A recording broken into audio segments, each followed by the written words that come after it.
Aujourd'hui, mon phénix s'appelle Isabelle Saladin. Dyslexique, peu scolaire et dotée d'un caractère bien affirmé, Isabelle quitte le foyer à 18 ans et s'assume pour étudier aux États-Unis.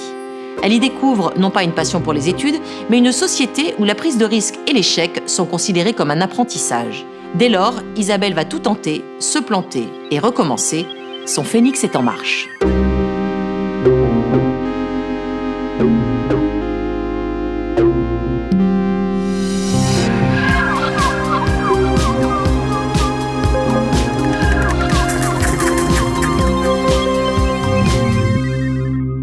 Au fond de moi, j'ai toujours eu ce petit côté joueur, oser et créer quelque chose, bâtir quelque chose, sans vraiment savoir ce que je pouvais faire. Et donc, j'ai décidé de partir aux États-Unis, outre-Atlantique. Je l'ai réellement décidé parce que le message était déjà un peu comme très motivant et entrepreneurial que m'a donné ma famille. C'était de dire, si tu y vas, tu te débrouilles. Donc, c'est-à-dire pré-étudiant, prendre le risque financier déjà. Et là, j'ai découvert un pays de dyslexique, c'est-à-dire avec un état d'esprit très différent. Pourquoi tu penses comme ça? Comment tu peux nous rejoindre dans notre pensée? Comment ensemble on peut trouver un chemin? Et là, je me suis dit, waouh, je suis peut-être pas si bête que ça au final. Et la vie a voulu en fait que j'utilise un système de marketplace quand j'étais aux États-Unis. C'était un site web de produits et d'achats faits main. Je trouvais ça génial.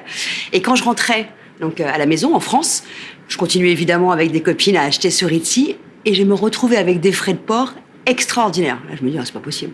Donc, je veux voir ce qu'il y a chez moi, ce qu'il y a en France. Peut-être qu'il y a la même chose. Et là, je découvre un marché vierge. Là, je me dis, allez, c'est maintenant. Si tu crées une des premières marketplaces en France de produits et d'achats faits main. Et là, ce qui était assez extraordinaire, c'est qu'autour de moi, il y a une personne qui m'a donné un conseil, en tout cas, qui m'a dit quelque chose qui me reste toujours aujourd'hui.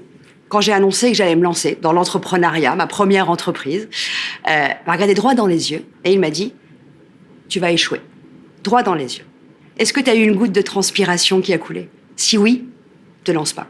Sinon, vas-y, fonce. Et là, on a eu un petit succès. Quand je dis petit, c'est pour relativiser très vite, en fait, parce qu'une croissance de 30 à 50% par mois, ça n'existait pas. Et en fait, il s'est passé quelque chose. La courbe des charges était de fait plus haute que la courbe du chiffre d'affaires parce que dans une marketplace, le panier moyen est assez petit. Et j'avais fait une erreur cruciale. C'est-à-dire? J'étais caution personnelle de l'entreprise. Tu te souviens le jour où tu as liquidé ta société, le lendemain, le premier réveil juste après? Je m'en souviens très bien. Le jour où j'ai liquidé la société, en fait, il s'est passé deux choses. La première, j'ai découvert l'administration française, que je ne connaissais pas non plus. C'est-à-dire que très très vite, comme j'étais caution personnelle déjà, les banques n'attendent pas trop pour faire... Le système informatique fonctionne assez bien. Et aussi, j'ai reçu les huissiers du RSI. J'avais forcément des arriérés de RSI. Tout ça est arrivé très vite. Et avec quelques jours après, un courrier officiel où on m'indiquait que j'étais fiché 040. Qu'est-ce que ça veut dire fiché 040? En fait, on fiche les chefs d'entreprise à la Banque de France quand il y a eu défaut de paiement ou quand il y a eu un problème dépôt de bilan dans l'entreprise. Et ça leur interdit de réentreprendre pendant un temps donné. Donc, on montrait du doigt l'échec. Et c'est très surprenant. Et en parallèle de ça, je me suis très vite dit, attends, t'étais caution personnelle, il va falloir revenir aux fondamentaux, donc il va falloir trouver un boulot. Revenons au basique. Très, très vite, il va falloir te relancer. Tu peux pas attendre comme ça et te désoler sur ton cas pendant des jours. C'est pas possible. J'ai commencé à chercher le dépôt de bilan devait être au mois de juin, début juillet. Donc, ça a été assez vite. Et en fait, j'ai été embauchée fin août. Ah oui, pas de temps perdu. Outre-Atlantique. Et pendant une réunion dans cette entreprise américaine, on me met autour de la table des operating partners.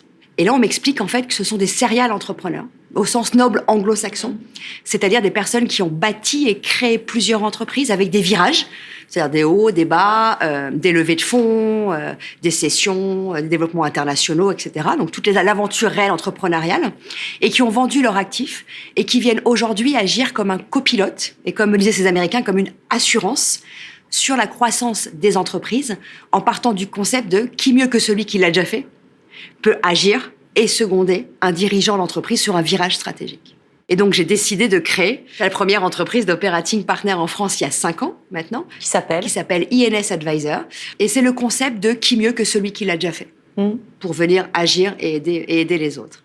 Et en parallèle de ça, On a décidé en fait de créer une association, un mouvement entrepreneurial qui s'appelle les Rebondisseurs français, en parallèle de nos activités, qui a une seule vocation, c'est promouvoir le rebond entrepreneurial comme valeur économique forte.